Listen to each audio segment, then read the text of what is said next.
राष्ट्रवादीचे नेते अमोल मिटकरी आपल्याबरोबर आहेत. गेल्या 3 ते 4 दिवसांपासून ते बारामतीत आहेत.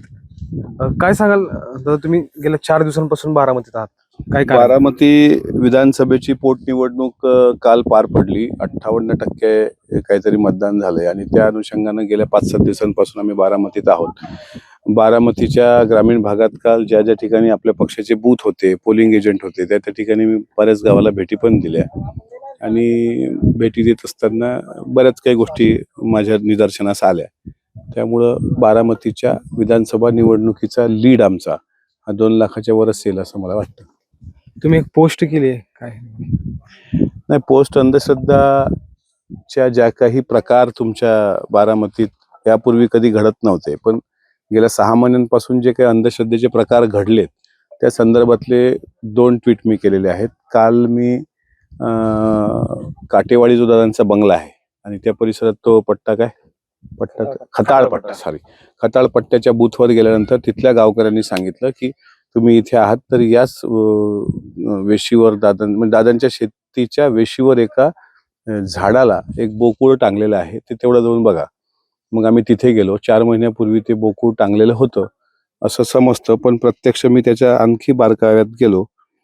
त्या ठिकाणी मला असं कळलं की सदर 19 जानेवारी पहाटे 1:21 सोमवती अमावस्या संपली होती. त्या काळामध्ये त्या ठिकाणी असं उलटं बोकुळ बांधलं गेलं, तिथं कवळ्या टाकल्या गेल्या, तिथे पूजा केल्या गेली. आणि तुम्हाला आठवत असेल 28 जानेवारीला याच ठिकाणी गोजूबावीला दादांचं विमान इथे कोसळलं होतं. हा एक प्रकार. दुसरा प्रकार असा आहे की 28 डिसेंबर 2025ला विद्याप्रतिष्ठान AI इमारत बांधकाम, ज्याचं अदानींनी उद्घाटन केलं. अजितदादांच्या हस्ते ते उद्घाटन होणार होतं. तिथे एक अघोरी पूजा मध्यरात्री मांडली गेली होती आणि ही पूजा अशा पद्धतीची ती पूजा होती. या पूजेचा फोटो पण मी ट्विट केलेला आहे.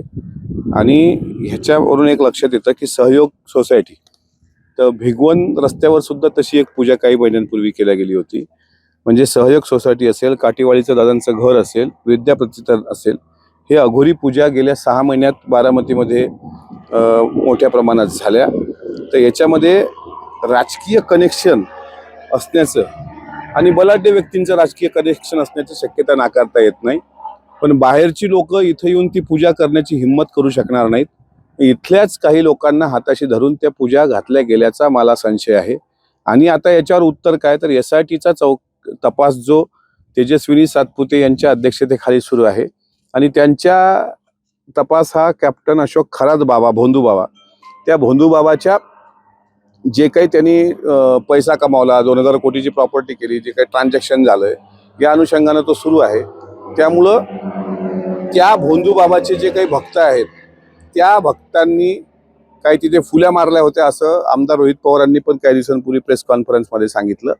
त्या बाबांचे काही भक्त बारामतीत असण्याची शक्यता नाकारता येत नाही आणि त्यामुळं ह्या अघोरी पूजा केल्या गेल्या, दादांच्या फोटोला फुली मारल्या गेली आणि 28 तारखेचा जो घातपात घडून आणला गेला, मला असं वाटतं तो विमानाचा अपघात नव्हताच, ते घातपात होता. आणि माझी विनंती महाराष्ट्र सरकारला राहील, कारण तुमच्याच बारामतीच्या सांगता सभेमध्ये, या बारामतीमध्ये राज्याचे मुख्यमंत्री देवेंद्र फडणवीस साहेब आले होते आणि देवेंद्र फडणवीस साहेबांनी सांगितलं की दादांच्या विमानाचा अपघात आहे की घातपात आहे हे आम्ही सत्य बाहेर आणू आणि कोणी असलं तर सोडणार नाही.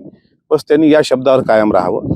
आणि तो टाइम बॉन्ड पिरियड जो डिले होत चाललाय ना, तुम्ही ब्लॅक बॉक्स आम्ही तुम्हाला देऊ वगैरे वगैरे, तो आता किती वर्ष लागेल तो एकदा क्लिअर करा. फडणवीस तर तुमच्यावर सत्तेत आहात, तुम्ही एकत्रित महायुती म्हणून तुम्ही एकत्रित आहात. त्यांचं दादांच्या विमानाच्या तपास कार्यामध्ये ते काही दिरंगाई करतात असं आमचं म्हणणं नाही, पण तपास यंत्रणा किंवा तपास यंत्रणा जे काम करते ते फार डिले होते. आता अशोक खरातचे 4000 CCTV आलेत की विमानात बसण्याचा एक CCTV. सत्तेत आहात ना, राष्ट्रवादी पक्ष सत्तेत आहे की. हो, तर मग सुनेत्रा वहिनींनी मागणी केली, आम्ही पण ते पत्र दिलंय. मी ते म्हणतच नाहीये, महाराष्ट्र सरकार त्याबद्दल गंभीर आहेच, पण जो तपासाचा वेग आहे तो ताशी 200 किलोमीटर असायला पाहिजे, तर तो ताशी 20 किलोमीटरवर आहे. मुरलीधर मोहोळ साहेबांनी अजूनही उत्तर दिलं नाही का ब्लॅक बॉक्सचा डेटा 15 दिवसात तुम्ही इम्पेरिकल डेटा तो सार्वजनिक करणार होता, तो अद्याप का झाला नाही याचं उत्तर ते दिलं नाही. ते त्यांना काहीतरी पायाला दुखापत झाली, ते बसले एका ठिकाणी. तुम्ही आता एक आरोप केला की एका राजकीय पक्ष असू शकतो याच्यामध्ये, कोणते नाही पक्ष नाही, असू शकतो? राजकीय पक्ष म्हटलंच नाही मी. काही राजकीय पदाधिकारी, राजकीय पुढारी, पक्षाचेच असतील ना? नाही हो, सगळ्याच पक्षात राजकीय पदाधिकारी असतात. आता तो तपासाचा भाग आहे ना. हा. SITचा तपास जर योग्य दिशेने आणि प्रामाणिकपणे झाला आणि काळजीपूर्वक झाला तर हे सगळं निघतं. आणि गोजूबावीचा विमान अपघात हा ईशान्येश्वर मंदिराच्या शिवलिंगाच्या त्या गाभाऱ्यामध्ये ज्या अघोरी पूजा झाल्या, रक्ताचे अभिषेक झाले, तिथपर्यंत तपास जात होतो. हे मला 100%, कारण अंधश्रद्धा नावाच्या भंपकपणावर, थोतांडावर ना दादांचा विश्वास होता ना आमचा विश्वास होता. विश्वास नाही, मग असं होऊ शकतं वाटतं. त्यामुळं अहो, तुमच्या बारामतीमध्ये एका दिवसाच्या बाळाचं मस्तक कापून सुद्धा पुरवलं गेलं होतं. नरबळी देण्यापूर्वी पशुबळी दिला गेला. अजून तर पोलिसांनी तोच तर तपास केला नाही.